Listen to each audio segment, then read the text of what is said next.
இப்ப நம்ம இந்தியன் சினிமால பார்த்தீங்கன்னா, ஃபுல்லாவே இந்த பேன் இண்டியா கல்ச்சர் தான் போயிட்டுருக்கு. எந்த பெரிய ஆக்டரோட திரைப்படங்கள் ரிலீஸ் ஆனாலும் சரி, அது பேன் இண்டியா திரைப்படமா தான் ரிலீஸ் ஆகுது. இப்ப நம்ம தமிழ் சினிமாவிலே பார்த்தீங்கன்னா, லியோ திரைப்படமா இருக்கட்டும், ஜெயலலிதா திரைப்படமாகட்டும், வேட்டையன் திரைப்படமாகட்டும், கூலி திரைப்படமாகட்டும், இப்போ ரிலீஸ் ஆகப்போற மதராசு திரைப்படமாகட்டும், எல்லாமே பார்த்தீங்கன்னா பேன் இண்டியா திரைப்படமா தான் ரிலீஸ் ஆகுது. ஸோ அதே மாரி உதாரணத்துக்கு ஏகப்பட்ட திரைப்படங்கள சொல்லலாம். ஸோ இப்ப பார்த்தீங்கன்னா, பேன் இண்டியாவ தாண்டி பேன் வேர்ல்டு அப்படிங்கிற புது கல்ச்சர பார்த்தீங்கன்னா ஸ்டார்ட் பண்ணியிருக்காங்க. அந்த மாரி திரைப்படங்கள் நம்ம இந்தியன் சினிமால இன்னும் ரிலீஸ் ஆகல. ஆனா அடுத்தடுத்து பார்த்தீங்கன்னா, ஒரு 5 திரைப்படங்கள் பேன் வேர்ல்டு திரைப்படங்களா இந்தியன் சினிமால ரிலீஸ் ஆக போகுது. ஸோ அப்படி ரிலீஸ் ஆக போற அந்த படங்கள்லாம் என்னென்ன அப்படிங்கிறத பத்தி இந்த வீடியோல நம்ம பார்க்கலாம். இந்த ட்ரீம் சினிமா 2.0 சேனல் நீங்க ஃபர்ஸ்ட் டைம் விசிட் பண்றீங்க அப்படின்னா மறக்காம சப்ஸ்கிரைப் பண்ணி வச்சுக்கோங்க. இப்ப வாங்க வீடியோக்குள்ள போலாம்.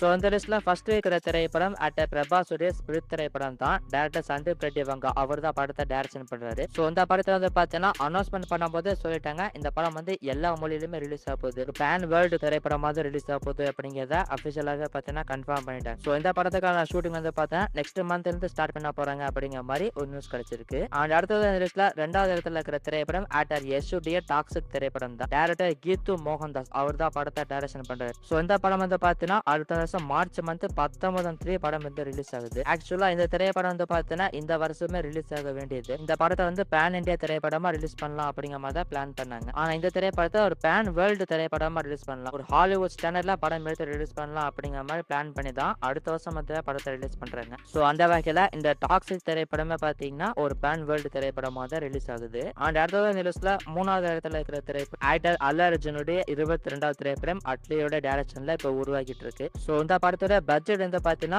750 இருந்து 800 கோடி வரைக்கும் இருக்கும் அப்படிங்கிற மாதிரி நியூஸ்லாம் வந்திருந்தது. ஸோ அதே மாதிரி இந்த படத்தையுமே பாத்தீங்கன்னா ஒரு பேர்ன் வேர்ல்டு திரைப்படமா ரிலீஸ் பண்ணலாம் அப்படிங்கிற மாதிரி பிளான் பண்ணியிருக்காங்க. ஸோ இந்த படம் பார்த்தீங்கன்னா ஒரு ஹாலிவுட் ஸ்டாண்டர்ட்ல தரமான திரைப்படமா இருக்கும் அப்படிங்கிற மாதிரிலாம் சொல்லப்படுது. ஸோ படம் எப்படி இருக்க போகுது அப்படிங்கிறத வெயிட் பண்ணி பார்ப்போம். அண்ட் அடுத்த லிஸ்ட்ல 4வது இடத்துல இருக்கிற திரைப்படம் மகேஷ் பாபுடைய எஸ்எஸ்எம்பி 29 அப்படிங்கிற இந்த ஒரு திரைப்படம் தான். ராஜமௌலி எடுத்தாலே அது பேன் இண்டியா திரைப்படம் தான் அப்படிங்கிற மாதிரி ஆயிருச்சு. ஸோ அந்த வகையில இந்த படம் பார்த்தீங்கன்னா நம்ம இந்தியன் சினிமால இல்லாத அளவுக்கு 1000 கோடி பட்ஜெட்ல எடுக்கிறாங்க. அண்ட் ஆஃப் கோர்ஸ் இந்த படமே பார்த்தீங்கன்னா ஒரு பேர்ன் வேர்ல்டு திரைப்படமா ரிலீஸ் பண்றதுக்கு தான் பிளான் பண்ணிருக்காங்க.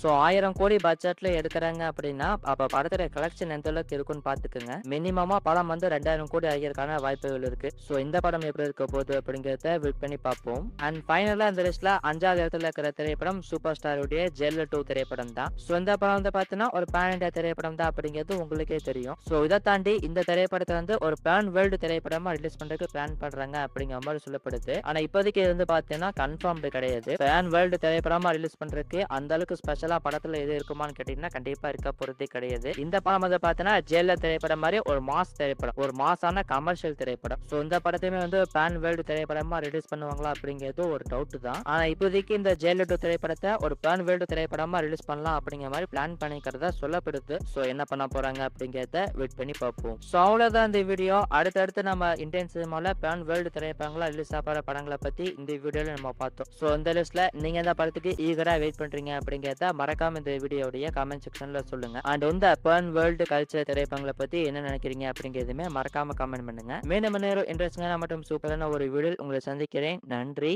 வணக்கம்.